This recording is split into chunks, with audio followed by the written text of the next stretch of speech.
It's fine. Okay. So, welcome to our first session. Just for the camera, we might just start with the back row. You guys can all stand up and wave at the camera and good. Alrighty, and then we'll get you three to stand up. Good, and spin around. 6. Good. You guys sit back down. Now, final 2 learners. That's okay. That's water. Oh, it's water. It's fine. I'm going to say one more, Jeff, just to make sure. Yeah. Yeah, make sure All right. Take a seat. Great. Well, thanks for coming, guys. I'm just going to check on the time. Beautiful. So, we're going to do a session today. We're doing 2 sessions. We're doing 3, but this first one is grouped into 2, and then the third one's separate. So our first 2 sessions, the first one is responding to an emergency situation, including giving CPR and all the steps before that. And then the second session will be airway and limb first aid.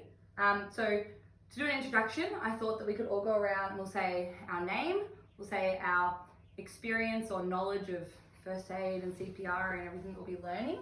And I want you guys to think really, really hard about if you could only eat one food for the rest of your life, what it would be and why. Okay, so I'll go first. My name's Miranda.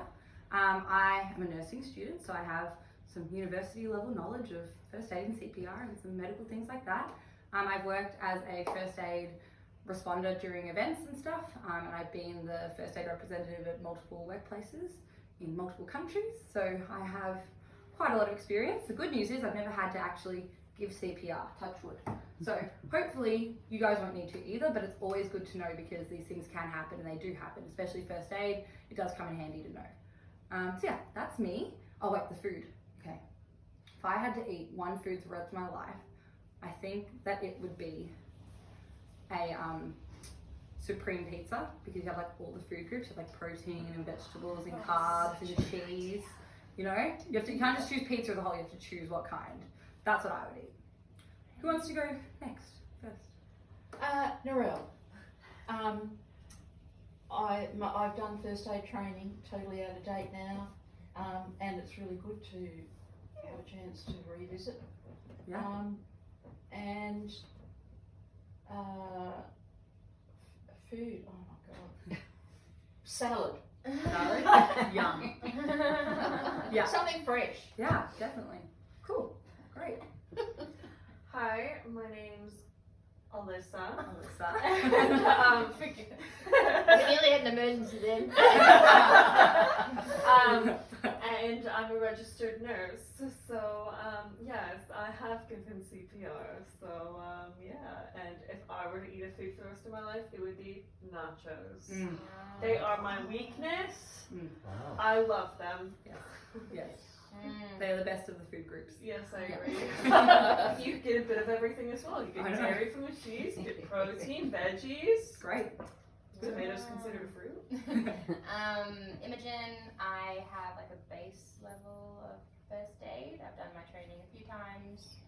Probably, I think it's still in date maybe. Have not ever had to use it. And food would be apple crumble. Because I can't eat it and I want it. You want what you can't have. Yeah. That fructose intolerance. Yeah. That doesn't include ice cream. No, see, I would just stick to the same thing. Just give it to me. Hi, I'm Kay. I'm a teacher. I haven't done first aid for a long time, but my most experience with it is from taking my children to for emergency care. So I overcame my squeamishness of blood. Yes, yes. Many times, Yeah. right? And my favourite food, I only thought of one food, it would be cheese. That's Yes. I like your It's not ideas about of style. incorporating more. Yeah, of exactly. that, I didn't think about It's cheese. like I came up with the question myself. It's like I had a long time to think of it. It's crazy.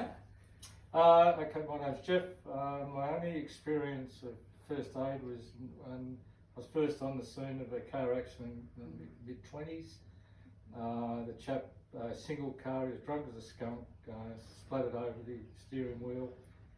No mobile phones then, Yeah. so I had to organise the people who came there. You go, get onto the phone in one of the houses, got into a blue with the security guard because all he wanted to do was call the coppers and have the bloke arrested. And so anyhow, and I left after when the ambos came. I left on that. But you organised that. You I had said, to get, because I was first there, yeah. And so I you took did him off this, you the that. steering wheel. Yeah. I wanted to get him out of the car, and we had arguments with other people because they said, "Oh, if you move him, you might hurt the guy or something like that." So that was a little bit unusual. Food, I think I could eat chicken for the rest of my life. And there's so many forms of chicken as well, so I think that's a really good call. Good. I'll go. I'm Teresa. I'm also a registered nurse, and I have never done CPR. Even though I worked in emergency, touch wood, I know. Yeah. I just, every time I went, it might be going on, but I just, as they rotated through who was doing compressions, I was organizing probably This other face. things. I know, that's why when you said you had, I was like, wow, what have you been We doing? should clarify, it's Alyssa's first year being a nurse as well. She's in That's her what I first mean, 6 yeah, so months she's of already- her Good for you. working life, so yeah. I think actually in those situations I probably tend to be a little bit more like Jeff did. I do the organizing and the, do this, do that, whatever. Anyway, that's it. Yeah, good. Food? Thanks. Oh yeah, food. So I was going cheese. We can I might go, I might go taco. Because you can do taco bowl, you can do a crunchy Yeah. taco, you can do a soft taco, Yes. and It's all in the presentation. yeah. I'm Sam. I am like the role. I've done a course years ago now, so I'm probably out of date. I have not had to do CPR. And what food would be probably a chicken parma. Oh. Very specific as well. I like that. And definitely a chicken parma, not a chicken palmy. Chicken parma. We're not from Sydney. Or Adelaide. Parma. When in doubt, go Yeah. I'm Susie. I did a course many years ago, half a lifetime ago, about 25 years ago. I have had to respond to a very unusual emergency. I happened upon a woman who was in very late stage labour, giving birth, and the ambulance was stuck in traffic. So I had to talk her through, and the ambulance talked me through, and I delivered a baby On the sidewalk. on the front garden, a couple of houses away. Wow. Much to the relief of my husband, who didn't want to know about it much. I bet. That's amazing. And And you didn't need to give CPR.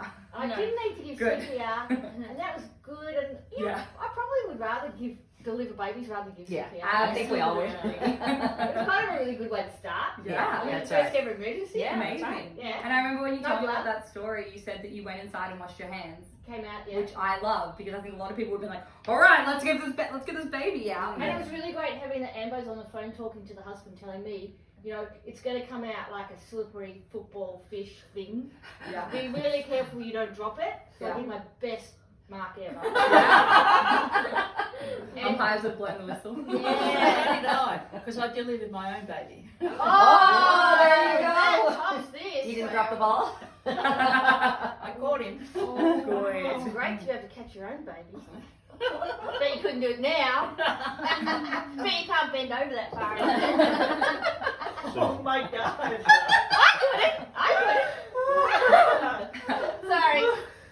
That's so funny. And what Morale food would you is eat dead. for the rest of your life? I'm gonna cheese because you can have it cheddar, brie, dauphinoise, Yeah. blue. Just everything. Could tea and a salad you can have Everything. You have different types of Chicken cheese. salad. It's not boring. Chicken salad, Pasta tuna salad.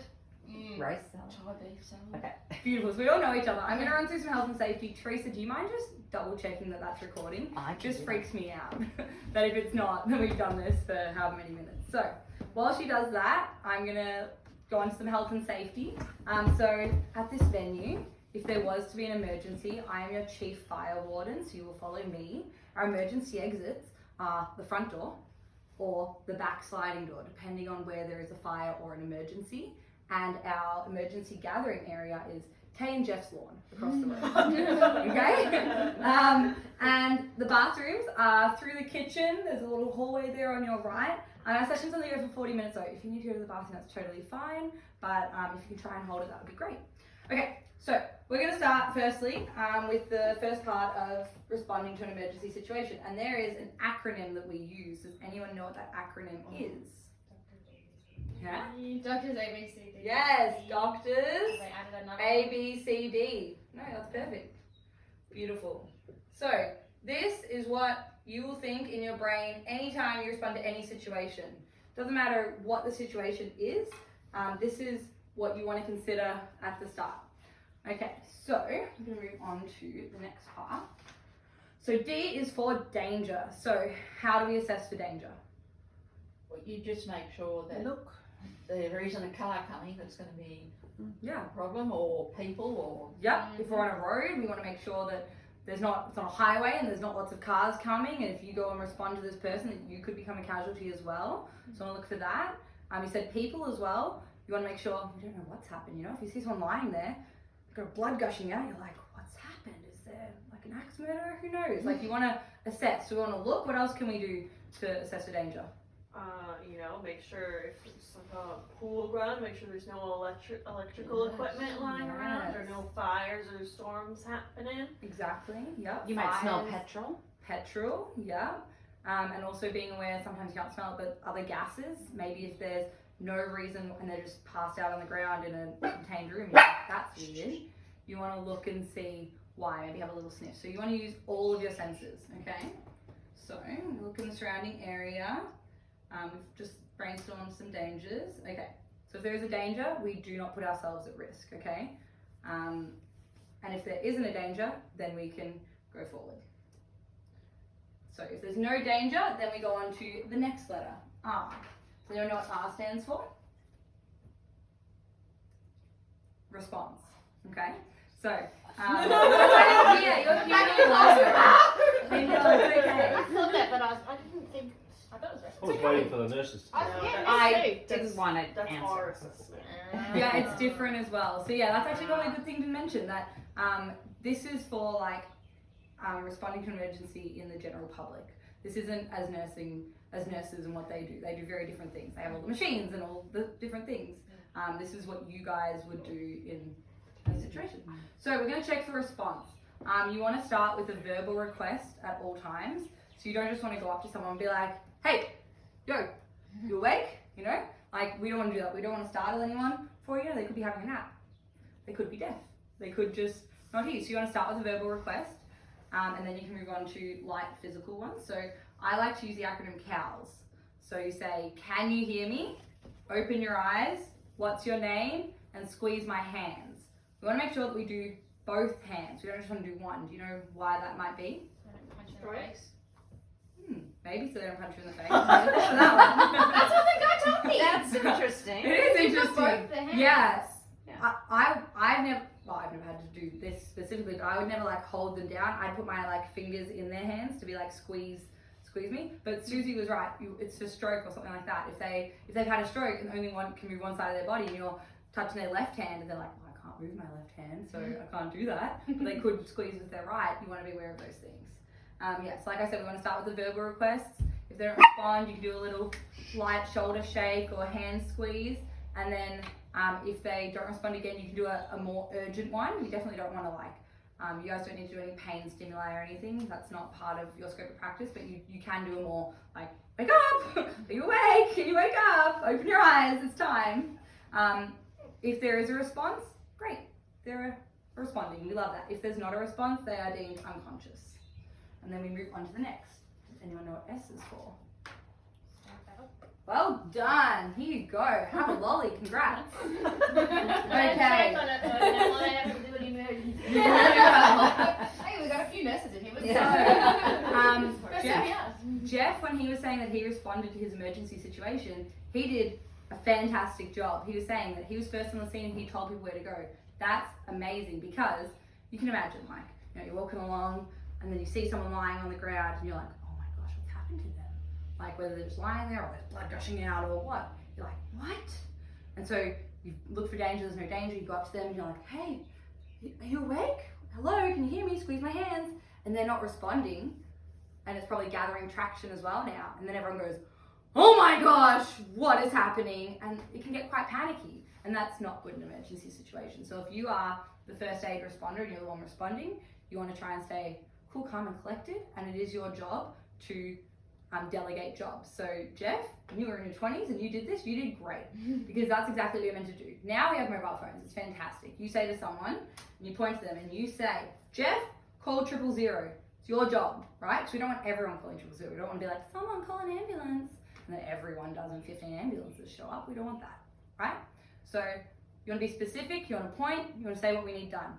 We also, during this time, want to gather a defibrillator, okay? So we might not need it, but if there's one around, they're in shopping centres, they're in sports complexes, they're in large workplaces, they're all over the place. They are very common these days, and if we can have one, we want to have it just in case we need it.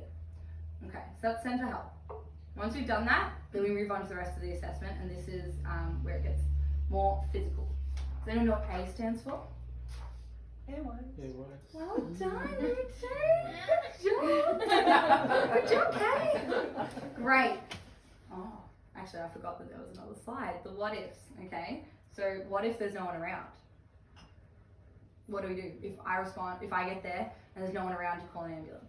You call it yourself. Do it all You yourself. call it. Yeah. Best thing about Siri is you can say, "Hey Siri, call an ambulance." Siri, don't do that. I just realized my hey Siri. Don't do that, Siri. Check if it's Yeah. recording. It shouldn't. Yeah, but I said it quietly, so I hope that she wouldn't listen. But Back down. is it all good? Good job, Siri. That That would have been bad. Yeah, so if there's no one else around, you do that. Put it on speakerphone. You can do the rest of your assessments with it on speakerphone, right? We are humans. We can do multiple things, multitask. Okay? What if there is a danger? You don't go. You don't do. You can wait. You don't do. You don't go. Yeah. You can wait for the danger to subside. You can try and get rid of the danger. Like if it's just a little fire and you're like, here's some water, and it goes away, great. But you do not put yourself at risk. Okay? It can be really tricky because of that, but you do not put yourself at risk. Oh, and what about swimming? What if someone's in the water? Throw them something. Well Like done. a rope or a stick that you're holding onto. Yeah. You don't let them drag you down with That's them. right. Correct. It just happened a few weeks ago. Yes. Someone was drowning and a friend went to save them and they both It's drowned. very tricky. Yeah. So lifeguarding is really hard, and so that's something that you need to assess. I mean, if they're unconscious, they're not going to drag you down. But if you're not a strong swimmer, that's just another thing for you guys to think about, you know? I would save someone. I'm a lifeguard, I can do that. But if you aren't a strong swimmer and you're like, I can't even swim 200 meters myself, then you need to consider if you're the best person to do that or what. So just keep those things in mind. I had that experience.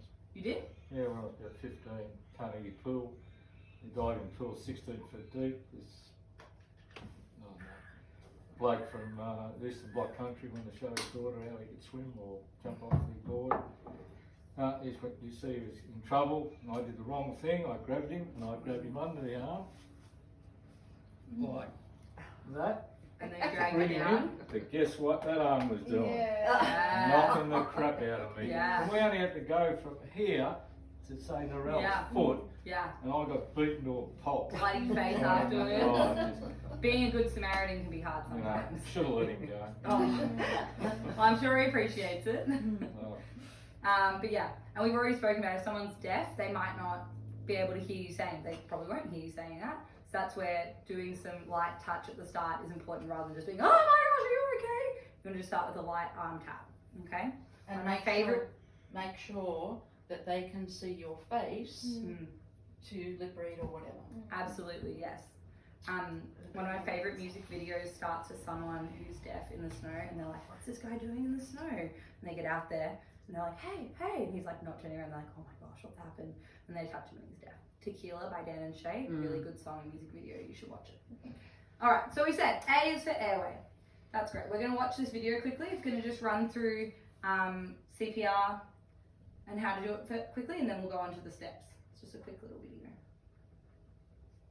Hello, in this health sketch, we want to talk to you about CPR, which stands for cardiopulmonary resuscitation.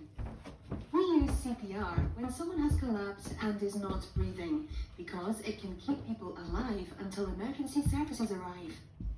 Learning these simple life-saving skills is as easy as ABC. All you have to remember is the doctor's ABC. D is for danger.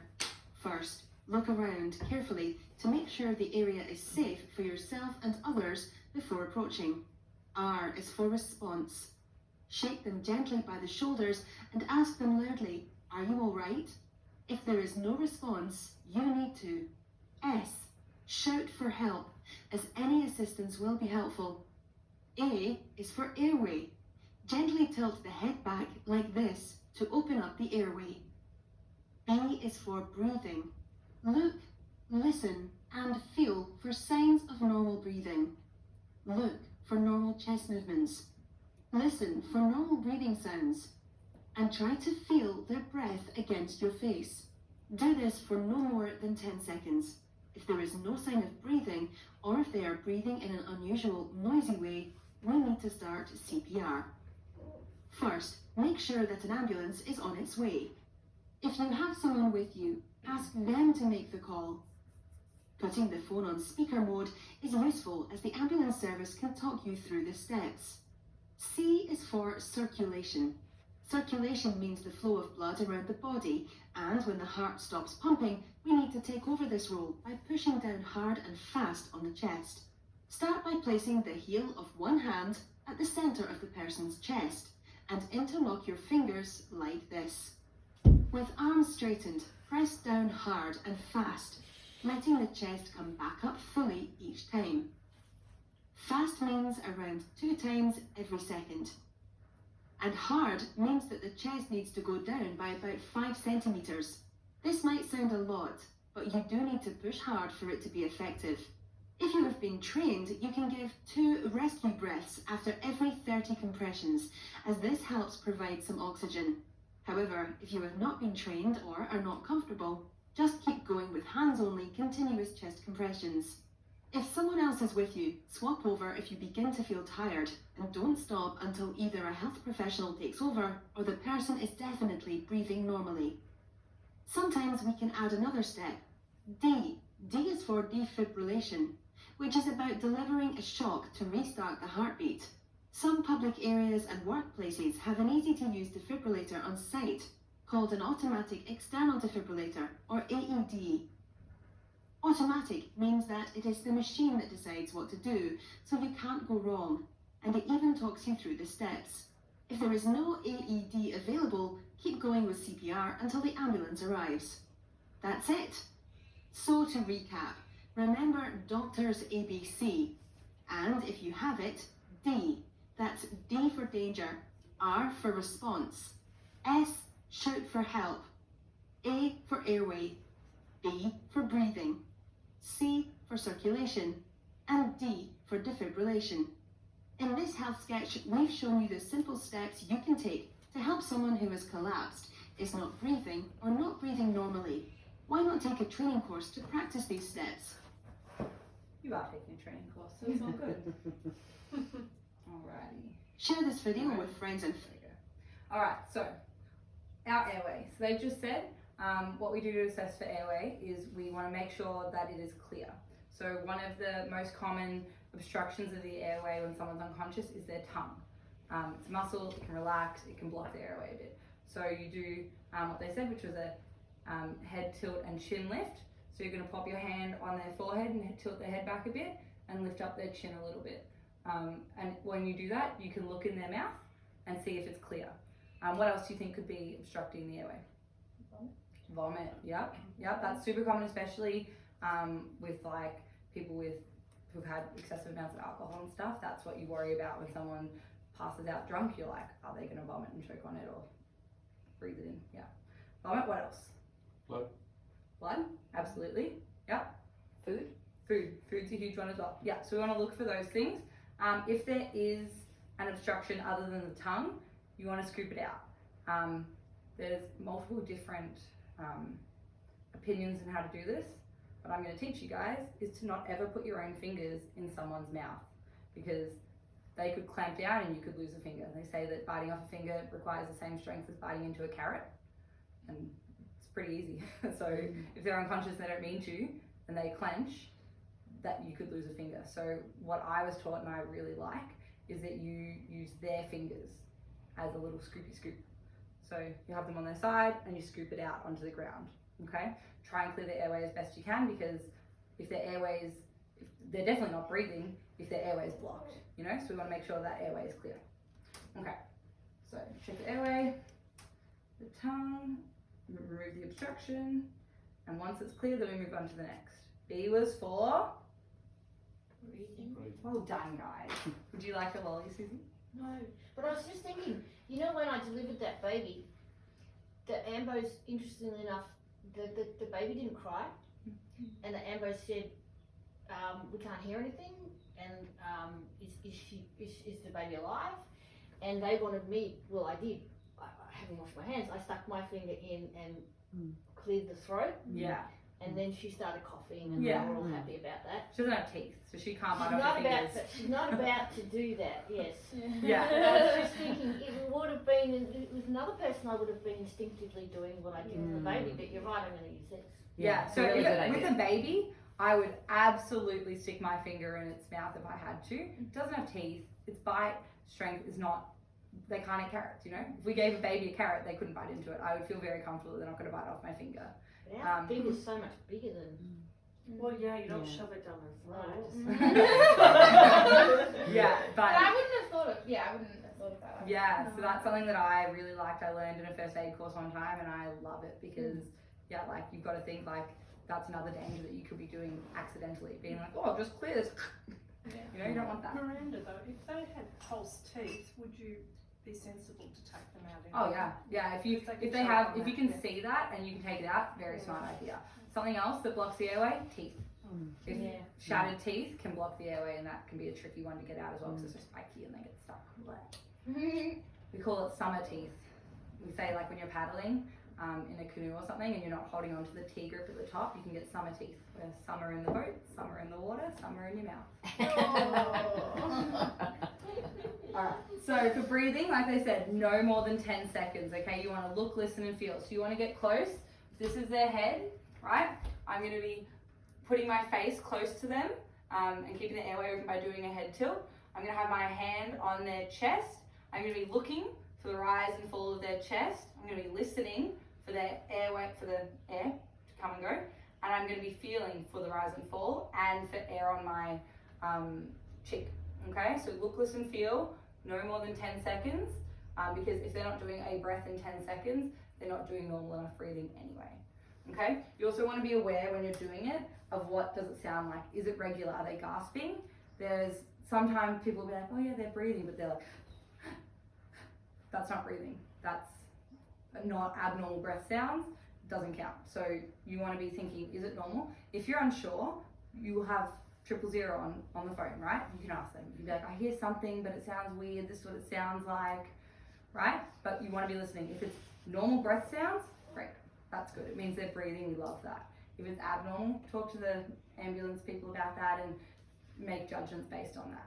If they're not breathing or they are breathing abnormally, then we'll move on to the next, which is CD. Now, in the video that we watched, they referred to it as circulation.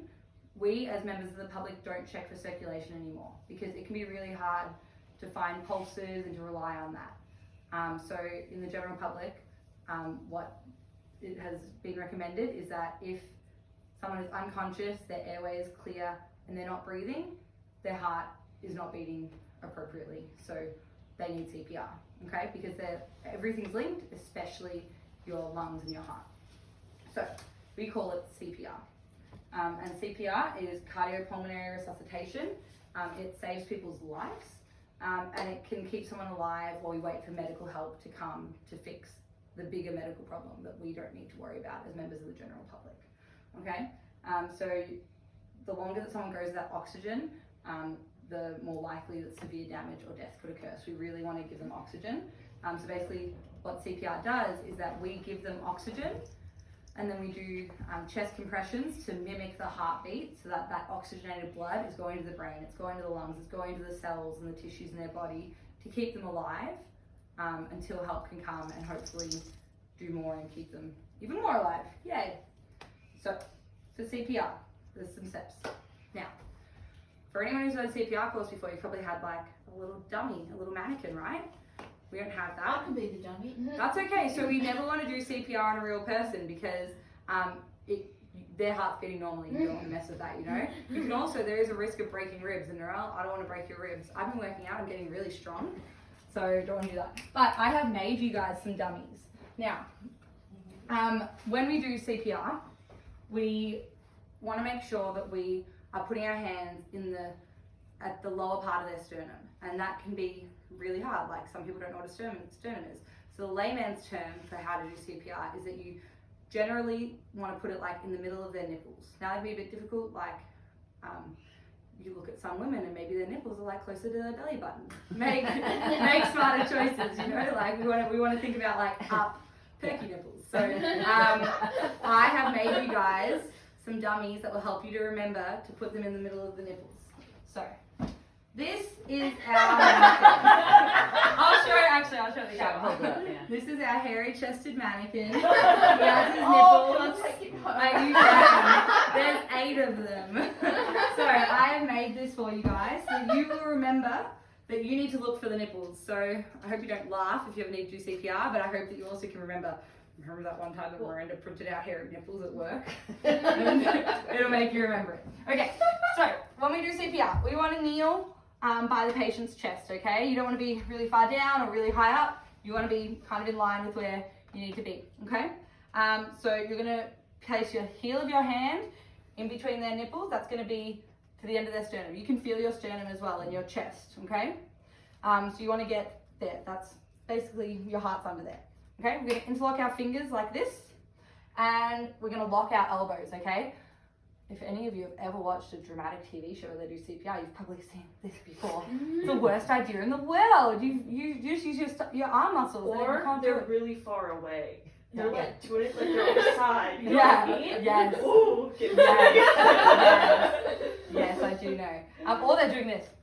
Yes. And you're like, no. Or really Okay? slow. You know, they're having chats. Yeah, no, so Keep that part going. like the video said, you want to do 1/3 of their chest. And like I said to Narelle, you'll probably break ribs, and that is okay. You need to do that because your heart's protected. It's risk versus benefit. Yeah, like I'd much rather broken ribs than to be alive to deal with that, you know?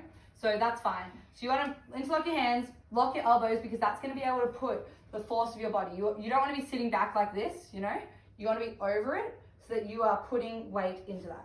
Okay, so when you do it, you'll put your hands in, you'll interlock your fingers, and you're going to do 30 chest compressions with 2 compressions every second. So you want to do a beat, beats 100 to 120 beats per second. You know, some it's Per minute, not second. No. Oh, wow. Really fast. fast. 100 to 120 beats per minute, not per second. So that's about 2 per second. Maybe a little slower, but if you can do 2 per second, that's great. You will work up a sweat, and that is good. So you guys know the song that's like, staying alive, staying alive. Yeah, that song is one of the beats that you can do it to, and it's ironic because we're keeping them alive, you know. So if you struggle to keep the beat in your own head of like, how quickly should I do this? That's a really good way to do it. Okay.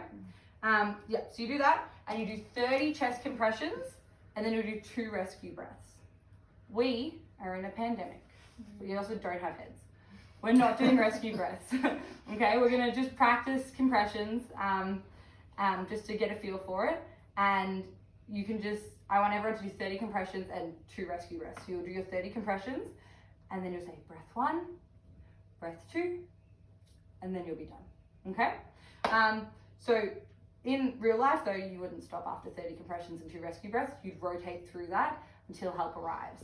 If you have a bystander, you'd rotate with them as well. So if Susie and I both know how to do CPR and we're both there, I'll start. And then maybe after 2 rounds of compressions, I'm like, all right, Susie, let's swap. And Susie will get ready. She'll probably be on the other side. And when I'm doing my compressions and then I go on to do breath, she gets ready because you don't want a gap. You don't want Susie to be like, I'm coming, I'm on my way. Like, no, we don't want to miss that. We want to be doing the compressions because we need to be beating their heart instead to help them.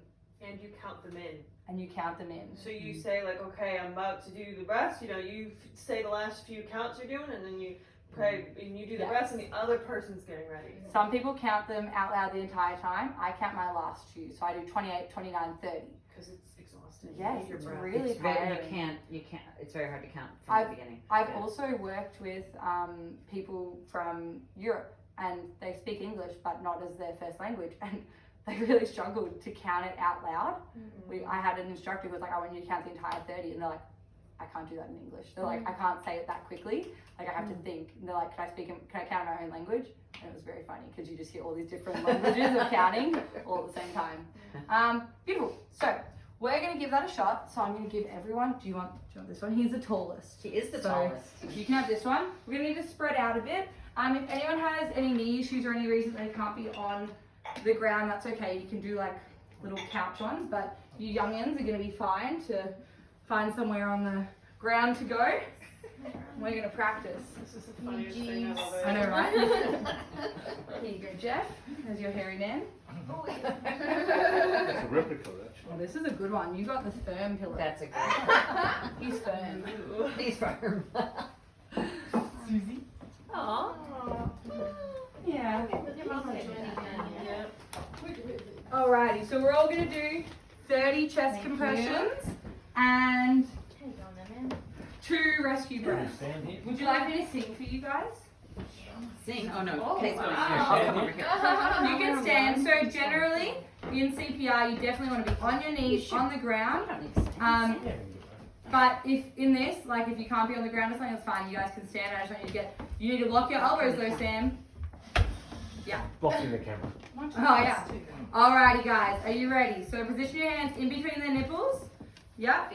Ready? Elbows locked, and you may start your compressions when you're ready. Good. Looking very good.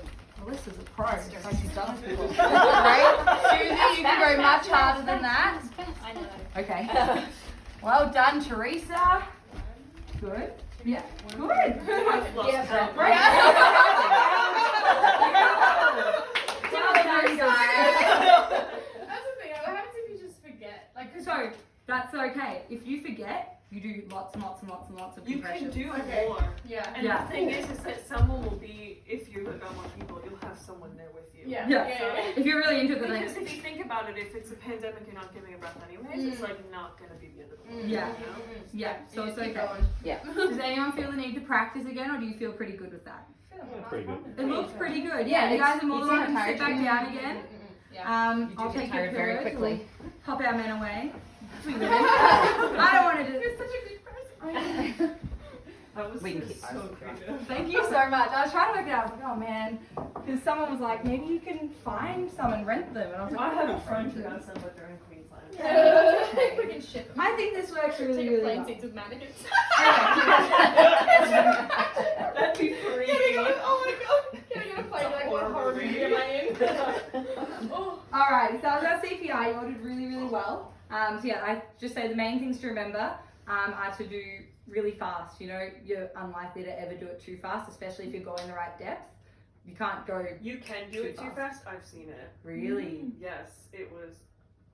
When I wild. was doing CPR, Were they some going person, deep enough though? That's what I was going to say, They but weren't. it wasn't That's effective. the thing. So Yeah. if you're going deep enough, I He think was that it'll literally- be. Oh, Yeah. yeah. I was like, no. I was like, Yeah, so if you're going deep enough, I would imagine it would be very difficult to go any faster than 120 beats per minute. So just make sure you're going hard and fast. You want to go deep. Cool. We're going to go on to some of the myths. So lots of different things that people hear. So it says that if you don't save the person's life, you might be legally accountable. That's untrue. You are covered by the Good Samaritan Act.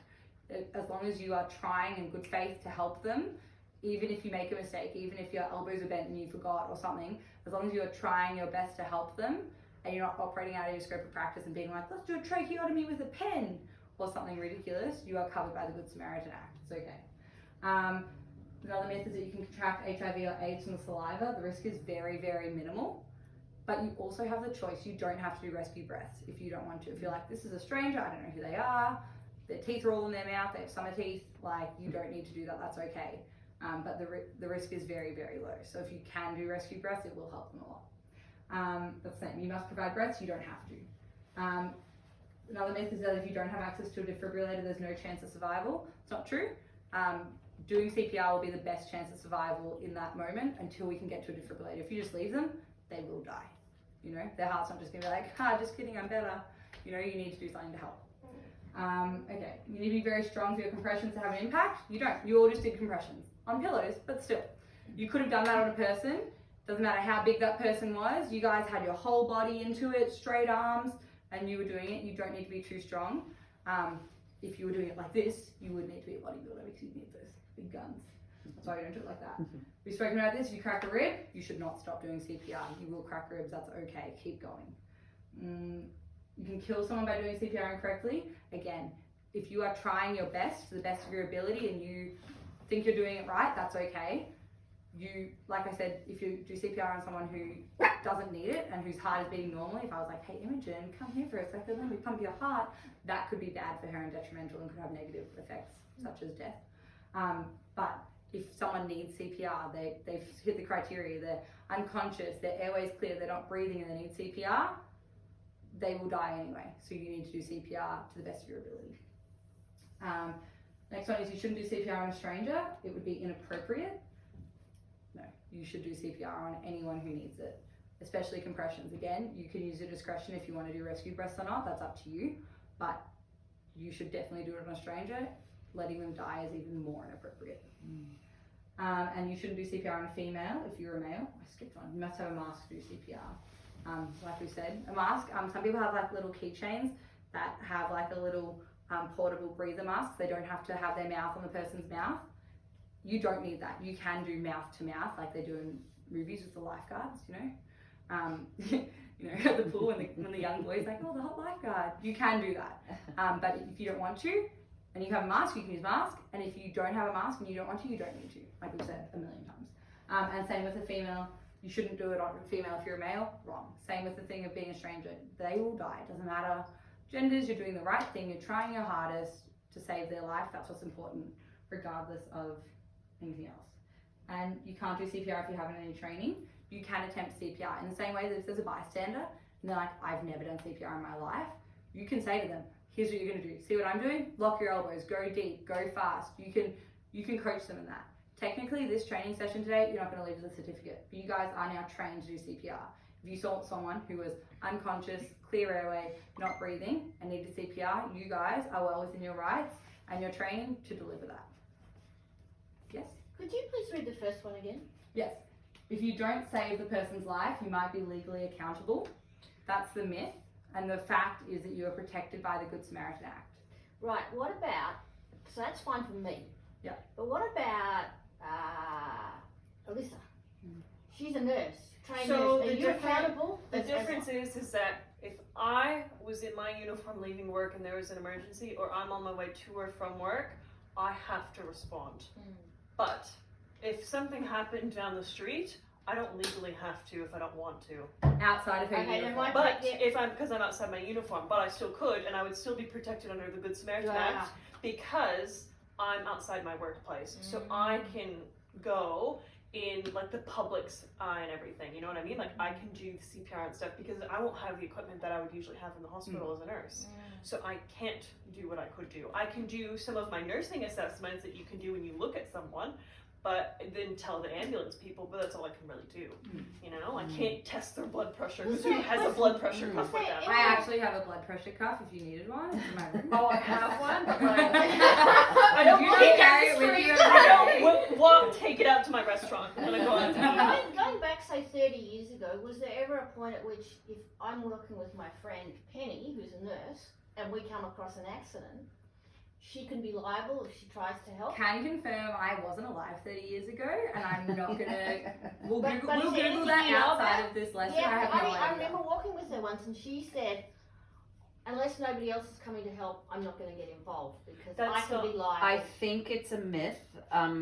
It would be interesting to Google, 30 but I think years it's a ago, myth. I'm It's the going same back. on an airplane.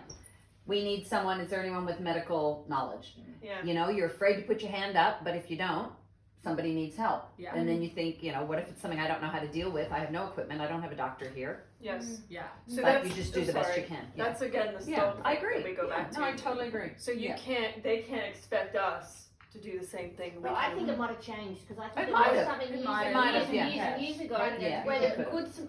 what we could Google is the Good Samaritan Act. Yeah. Did it come in such and such a year, or has it always been there? Because I just remember And it's walking different away. in different states because in the Northern Territory, it's actually illegal not to stop. Mm. If you see a road accident and either you need to do CPR, it's illegal if you're qualified. Wow. Oh, if you qualify. That actually was, that conversation was very much on the forefront when I was there. Other people come because I want to get the bloke off the steering wheel. And people were saying beside me, oh, careful, you know, his back could be broken or something like that and you can't move him. was a bad accident. I was concerned about fire as well because there's petrol. But you know, brought him back, and then other people brought over a blanket. But that was a part of the conversation. It was as soon as the Came in at first couple 1958. attended, they started talking about whether we were doing the right thing and whether Yeah. we could be liable. So, Yeah. So it is tricky. The good news is today in 2020, you are not liable if you do everything to the best of your knowledge. You are liable, like I said, if you try and do a tracheotomy with a pen. You know, you can't do that. Don't work If you're out of like, your they need open heart surgery, better do this, I've got a butter knife. Like, no, you can't do that.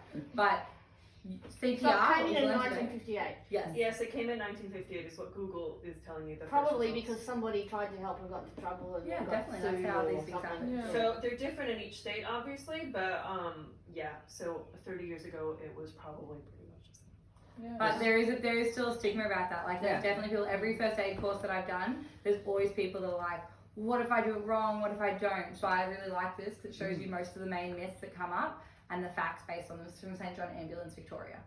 So accurate. excessive force with CPR, Mm. such as punching.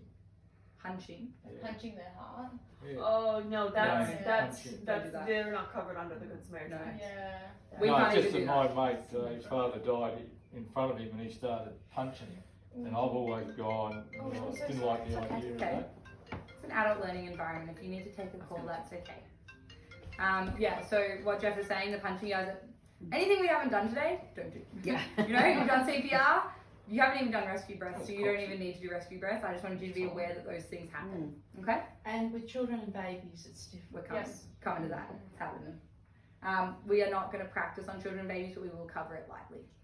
Alright, we'll watch this really quickly to show you a defibrillator because, crazily enough, at this venue we don't have one.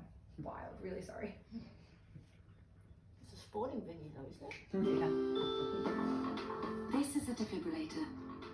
It can save someone's life, but only if you use it. A defibrillator is an easy-to-use device. You don't need any training to use it, because it will tell you exactly what to do. Shock advised. Its job is to shock someone's heart back into a normal rhythm during cardiac arrest. However, it will only instruct you to deliver a shock if this is needed. If you find someone unconscious, unresponsive and not breathing, or not breathing normally, they're in cardiac arrest. It's important to act immediately because their heart is no longer pumping blood to their brain and around the body. The first thing to do is call 999 000. and start CPR. The emergency operator will talk you through what to do and tell you where the nearest defibrillator can be found.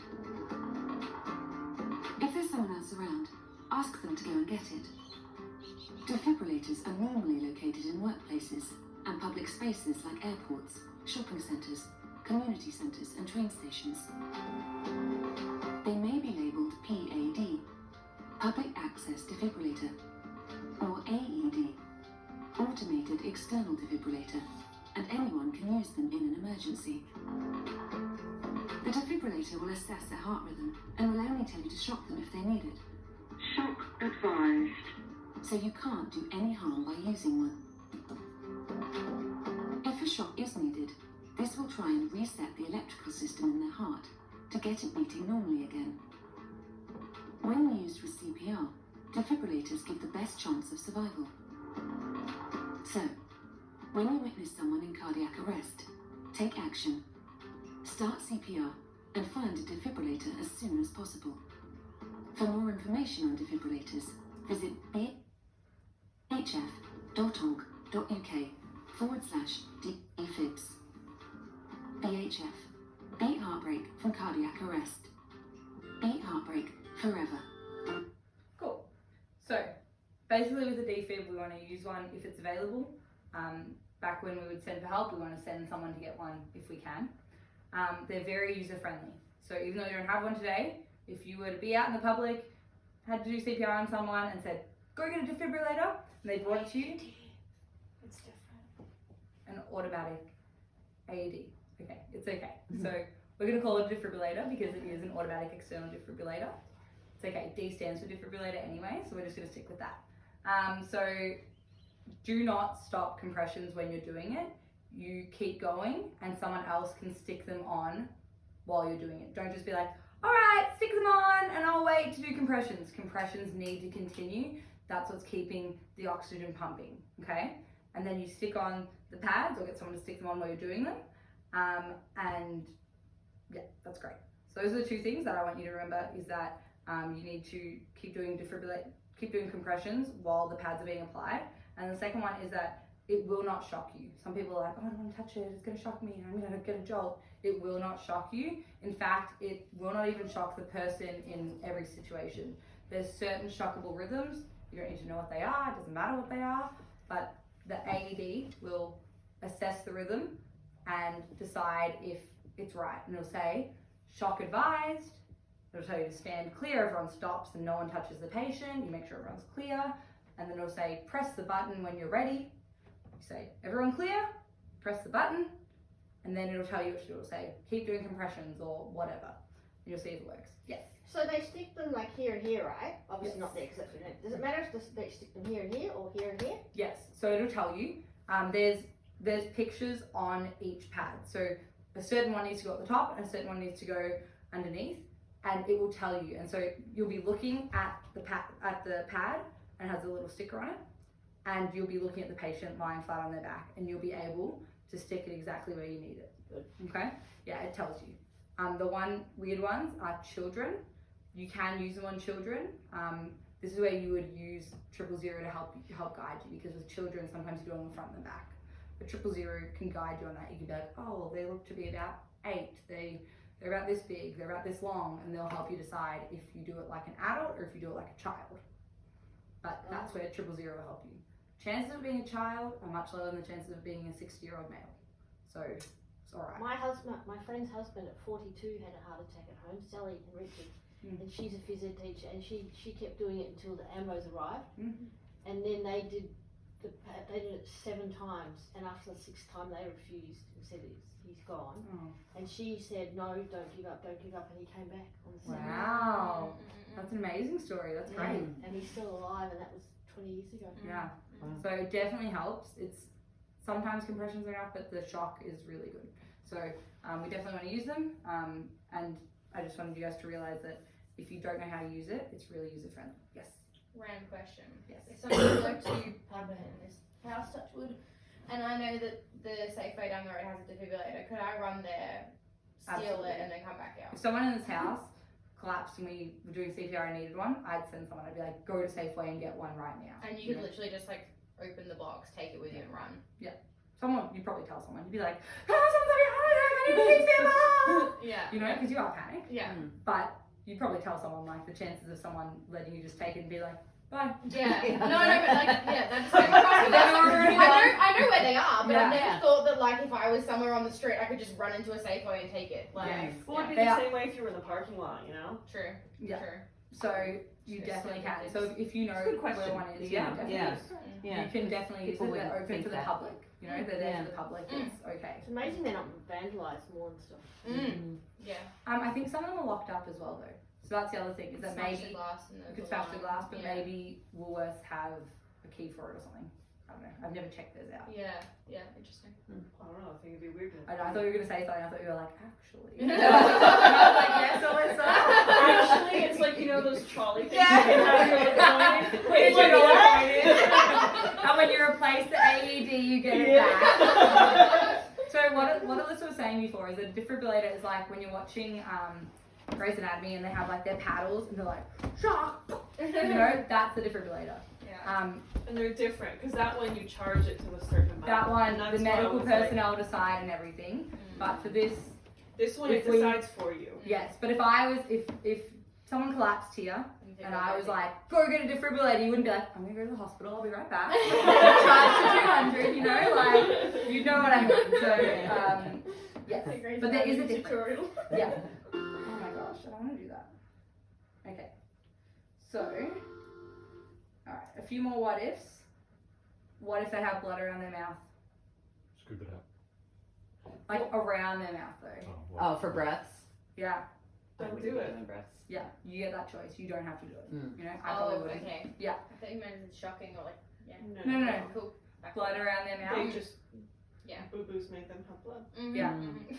What about the canoe paddle? Yeah. Some teeth. What about if they're in a pool, like a puddle of water, and you want to do shocks? Dry them off. You want to move them, you want to dry them off and move them out of the puddle as best you can. And you do not want to be standing anywhere near the water Or if you touching do. them. Alright. What if I get tired? What if I'm doing CPR, it's been 15 minutes, no one else is here? You can stop. You can stop if you need to. So the times when you can stop, there are only 3 times that you can stop doing CPR. Number 1 is if they start breathing normally again, regain consciousness and all of that, and they start getting better, you can stop doing compressions. Okay, you want to keep assessing that. If they're breathing, suddenly they're breathing again, you're like, yeah, I'm going to keep going. No, if they start breathing again, you're good. You stop for a second. Hopefully maybe you fixed it. Yay. The other time is if medical help arrives. So if the ambulance arrives, you keep going until they say, all right, we'll take over after this lot of compressions. We'll take over, that's fine. So then you can stop then. And the third time is if you are utterly exhausted. We do not want you guys collapsing or injuring or passing out because you are doing compression. So if you are utterly exhausted, you are allowed to stop. That is okay. And again, you are covered under the Good Samaritan Act. If you say, I did it for however long, even if you only can do 4 rounds or whatever it is, if you do it for your maximum amount of time and you say, I have to stop, that's okay, you're covered. Obviously you want to go for as long as you can because it's their best chance. But if no one else is around, you get tired, you have to stop, you're allowed to, okay? Don't do it until your arms break. Possibly a dumb question. You mentioned about water. You may be at a sports event, an older person has a heart attack on the other side of the ground, someone gets a defibrillator but it's raining, and you're 100 metres away from a pavilion or anything like that. Yeah. Do you use it when it's raining? Really good question. I guess it would depend on how much. Like if it's, I'm thinking of like a footy oval, and it can get quite puddly and stuff. I would say 100 metres, especially if you're at a sporting event and there's lots of people, you'd probably be better to bring that person to the pavilion if you know that they need it. It's really if you tricky can though. safely transport them as well, because dead weight is heavy. Yeah. Yeah, I can't would imagine you using a wouldn't be able defib to in the rain. drag It's a it. good Yeah. question. Yeah. I would probably say no, but I'd have to look into You how wouldn't be able that. to drag them. I know that we've discussed this in a course that I've done before, and like they said, like if you're in a parking lot and it's lightly raining, you can. But if it's pouring and you're on wet, soggy ground, and because it's wet, soggy ground, it's not like it's just one puddle and you can move them out of it and dry them off. Everything will be wet, everything's connected. I wouldn't do it then. So you would want to keep doing CPR and try and get them transported, but it's really hard. So I think the only way you could manage it, because you know how they say if your car gets struck by lightning, you're fine because it goes through the rubber tires. If you're next to a car and it's pouring, everyone jumps in the car. I think that's the only way you can maybe have. You know what I mean? You jump in the car. press the button. I don't know. You'd be like in the car and get a stick. Umbrella, like an umbrella, push it. It's the only thing I can imagine. This But I is mean, where Wait 1 second, let me just put my seats down. Let me flat. this is where you would have 000 on the phone and you'd be like, we're in a monsoon and I need to deliver shocks and what do I do? They'll tell you. You know, we don't need to know all the answers. There's so many hypotheticals. yeah. Maybe ask the people that are older to stand in the pavilion at this sporting event. Maybe that's a good idea. We'll caution them off. Yeah, Sam always stands on the outside of the ground. I know, he Yeah, does. He well, likes to create a challenge. there you go. Alright, so just quickly, our final thing for this lesson is the differences between CPR for adults, children, and infants. So children up to about 8 years old, you still do 30 chest compressions, but instead of both of your hands locked in your whole weight, you just do one hand, okay? So do one hand, you still want to do a third of their chest, you still want to do really, really quick, but you don't want to go as deep and hard because they're so much smaller. If you think of an 8-year-old or a 4-year-old, they're little, right? And you still do rescue breaths, the same head tilt, chin lift, and deliver your 2 breaths. Infants are different, you only use 2 fingers. And infants, you can put them up on a table or something, you can even hold them. Right, so you hold them and you do 2 fingers and you do it really, really fast. Their hearts beat faster than ours, so if you can do it faster than 120 beats per minute, that's fine, you just keep going. And with them, their difference is for the rescue breaths, you encompass both their nose and their mouth when you do it. One thing I forgot to say, when you do rescue breast, you pinch the nose so that the air doesn't come out the nose. I forgot to mention that, I'm sorry guys. But with babies, you cover their mouth and their nose with your mouth. One thing to think about as well when you're doing rescue breaths for children and infants is that their lung capacity is so much smaller. So you don't want to be like, you're going to puncture a lung, pop a lung. So you want to do really little breaths. You can judge it. You guys are smart. You can make those good judgment calls.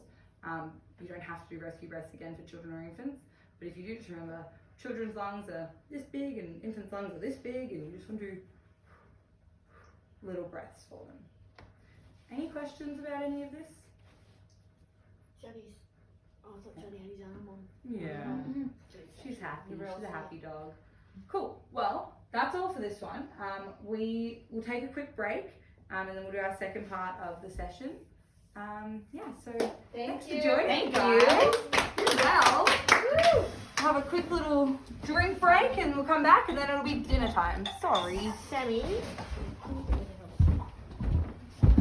Land up on my